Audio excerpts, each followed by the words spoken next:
ओम कुंकुमारुञ्जतायै नमः ओम कौमदक्यै नमः ओम कुमुदिन्यै नमः ओम कीर्यायै नमः ओम कीर्तिप्रदायिन्यै नमः ओम केशवप्रीतायै नमः ओम किशोर्यै नमः ओम क्लेशसङ्घनिवारिण्यै नमः ओम क्रोधिन्यै नमः ओम क्रोधनिलयायै नमः ओम धर्मपत्न्यै नमः ओम दयापरायै नमः ओम दीर्घमुख्यै नमः ओम देव्यै नमः ओम पुण्यायै नमः ओम पुत्रपौत्रवरप्रदायै नमः ओम शैलपुत्रिकायै नमः श्री शैलपुत्री स्वरूप श्री भ्रमराम्बादेव्यै नमः समर्पयामि।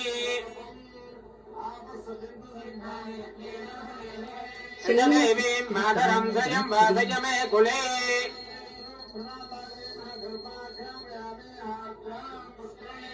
शैलपुत्री माता की जय। पूजां हिरण्मयीं लक्ष्मीं जातवेदो ममावह।